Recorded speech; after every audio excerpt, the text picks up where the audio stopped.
नमस्कार साथियों, कैसे हो आप सभी। उम्मीद है सारे अच्छे होंगे, पढ़ाई आप लोगों की अच्छी चल रही होगी। मैं सुनील मुदगल आपका अपने यूट्यूब चैनल पर स्वागत करता हूं।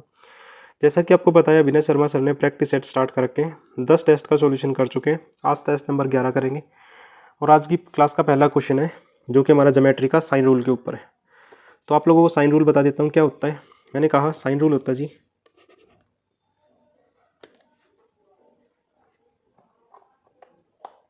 साइन रूल क्या होता है, A/B/C, जो sine A ratio sine B ratio sine C।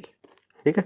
अब इसने कोणों का अनुपात दे रखा है, तो मतलब 3, 2, 5, 6, 6 की वैल्यू 180 डिग्री दे रखी है। तो 1 की वैल्यू 30 डिग्री होगी, 2 की वैल्यू 60 डिग्री होगी और 3 की वैल्यू 90 डिग्री होगी।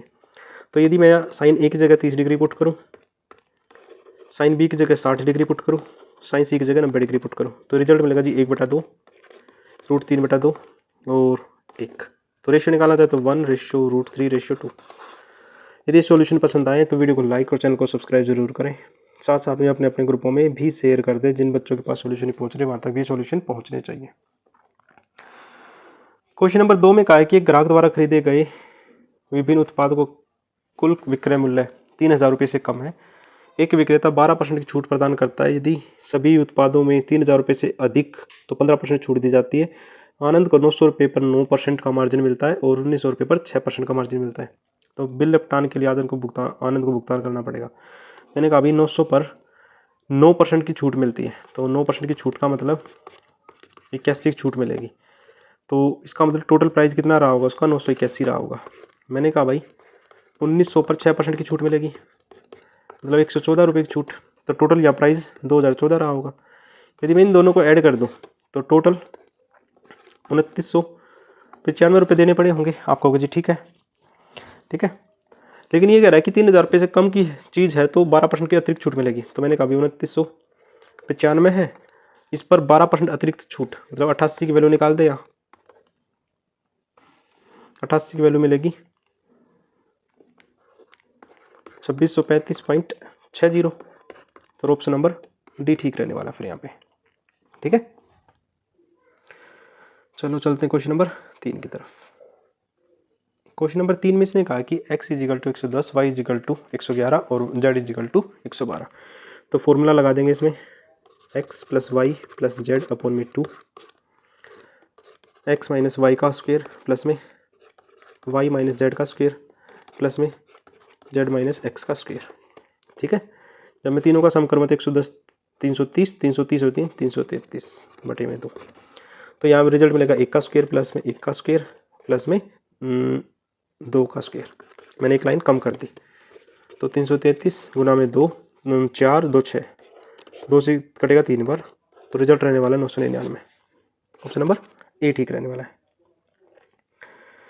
क्वेश्चन नंबर 4, इसको लिख सकते हैं सीकेंट प्लस में टेंजेंट ए अपॉन में सीकेंट ए माइनस टेंजेंट ए = 209/79।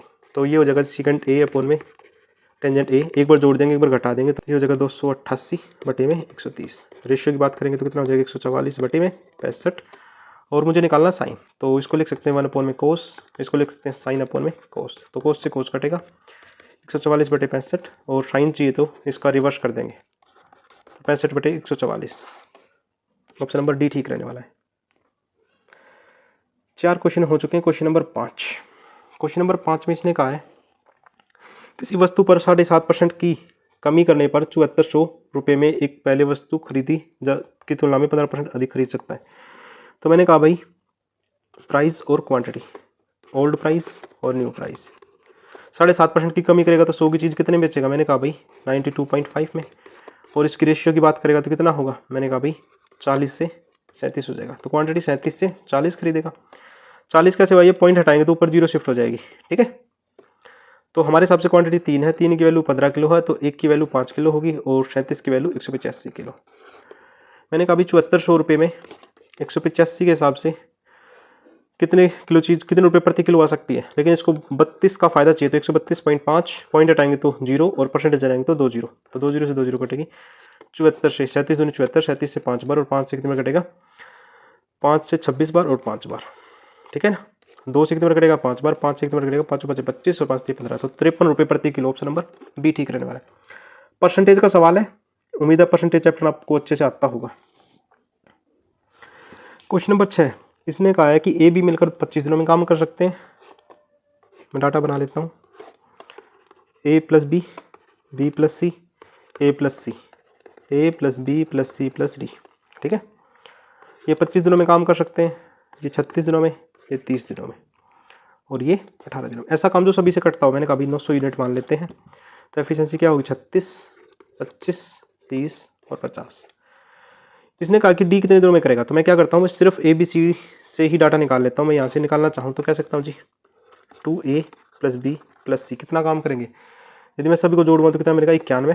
तो a प्लस बी प्लस सी कितना करेंगे 45.5। यहाँ से ए बी और सी की अलग अलग एफिशिएंसी निकाल दूँ। यदि मैं ए की एफिशिएंसी निकालूँ तो बी और सी की माइनस कर दूँ। यदि 25 माइनस करूँगा तो यहाँ रिजल्ट मिलेगा 20.5। इसमें से माइनस कर दूँ, ये मिलेगा 15.5 और सी की निकालनी है तो 36 करेंगे तो 9.5। अब इसने कहा कि चारों मिलाकर 50.5 है, तो डी की कितनी हो जाएगी, डी की, ठीक है, और डी से ही काम करवाना है, तो डी से ही काम करवाना है। तो मैंने कहा 900 काम करना है और 4.5 के हिसाब से पॉइंट हटाएंगे तो 0 ऊपर जाएगी। तो 45 से कितनी बार कटेगा 20 और 200 बार। तो ऑप्शन नंबर सी ठीक रहने वाला है। या ए बी सी की अलग भी ना निकालते तब भी काम चल जाता। क्वेश्चन नंबर 7, क्वेश्चन नंबर 7 में कहा कि भवानी अपने आय का 68% खर्च करती है, 15% वृद्धि हो जाए आय में। मैंने कहा इनकम, एक्सपेंडिचर, सेविंग। 100 था, 68 खर्च कर लिया, 32 बचेगा। यदि इनकम 15% बढ़ा दे 115 होगी, खर्चा 10% बढ़ा दें तो इसमें 6.8 और जोड़ दो तो ये हो जाएगा जी 74.8। तो ये खर्चा कितना बचेगा जी 40.2। तो इसको इसमें से माइनस, ये हो जाएगा 8.2, ज़्यादा हो गया किस पर, 32 पर और मल्टीप्लाई 100। जब आप इसको सोल्व करोगे तो आ जाएगा 25.625। तो ऑप्शन नंबर बी ठीक रहने वाला है। क्वेश्चन नंबर 8 जो कि सिंपल सा सवाल अलजेब्रा का है। आपने एक प्रॉपर्टी पढ़ी होगी, ए प्लस बी प्लस सी जब 0 के इक्वल हो तो ए का क्यूब प्लस बी का क्यूब प्लस सी का क्यूब जो कि इक्वल होता है 3ab और सी के। ए बी यहाँ 3 ए की जगह तो ए रखेंगे, बी की जगह 2 दे रखा है 2b और सी की जगह 3c दे रखा है। तो इसका मल्टीप्लाई करेंगे तो कितना होगा 3 3 9 18, 18 ABC इस सवाल का ठीक वाला आंसर हो जाएगा। ज़्यादा कुछ करने की ज़रूरत नहीं है इस सवाल में। Question number 9, question number 9 probability का सवाल है। एक आदमी और एक पत्नी एक ही पद के पर 2 अतिरिक्त के लिए साक्षरता में उपस्थित होते हैं। पति के चयन में 1/7 और पत्नी के चयन में 1/5 होने की संभावना है, केवल एक का चयन किया जा सकता है। मैंने कहा भाई जब पति सिलेक्ट होगा तो पत्नी के ना होने की पॉसिबिलिटी कितनी होगी, मैंने कहा 4/5 मतलब 4/35 हो सकता है। मैंने कहा जब पत्नी सिलेक्ट होगी तो पति के ना होने की पॉसिबिलिटी कितनी होगी 6/7 तो 6/35। मैंने कहा दोनों में से एक की पॉसिबिलिटी निकालनी हो तो मैंने कहा 10/35 होगी, या फिर इसको काट के कर सकता हूँ 5 दूनी 10 और 5 से 35। तो दोनों में से एक की पॉसिबिलिटी हो जाएगी 2/7। ऑप्शन नंबर डी ठीक रहने वाला है। आपके एग्जाम में क्वेश्चन की पूरी संभावना है तो इसलिए इसको जरूर करके जाए। आज की क्लास का लास्ट क्वेश्चन, यदि मैं डाटा बनाना चाहूँ तो मैंने कहा ये क्लास है तो 0 से 10, 10 से 20, 20 से 30, 30 से 40 और 40 से 50। यदि मुझे XI निकालना है तो ये कितना होगा जी 5, 15, 25, 35, 45। मुझे फ्रीक्वेंसी निकालनी है तो 6, 12 जो कि सवाल में दे रखी 5, X और 5। मुझे FI और XI निकालना हो,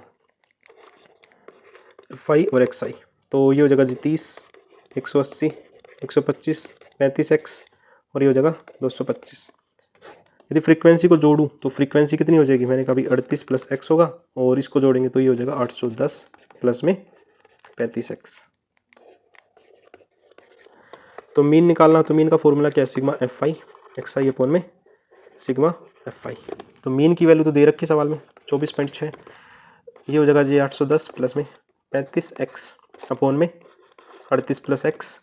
जब आप इसकी क्रॉस मल्टीप्लाई करोगे तो रिजल्ट मिलेगा 934.8 प्लस में 24.6X जो कि इक्वल होगा 810 प्लस में 35X। मैं क्या करता हूँ X को एक साइड में कर दूँ, तो X को एक साइड में करेंगे तो रिजल्ट मिलेगा 10.4X जो कि इक्वल होगा 124.8 के, और X की वैल्यू जब इसको काट करोगे तो यह आ जाएगा 12 और वही हमारे सवाल का आंसर है।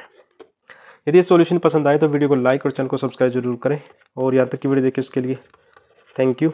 ऐसी प्यार सपोर्ट बनाए रखें। मिलते हैं नेक्स्ट टेस्ट में।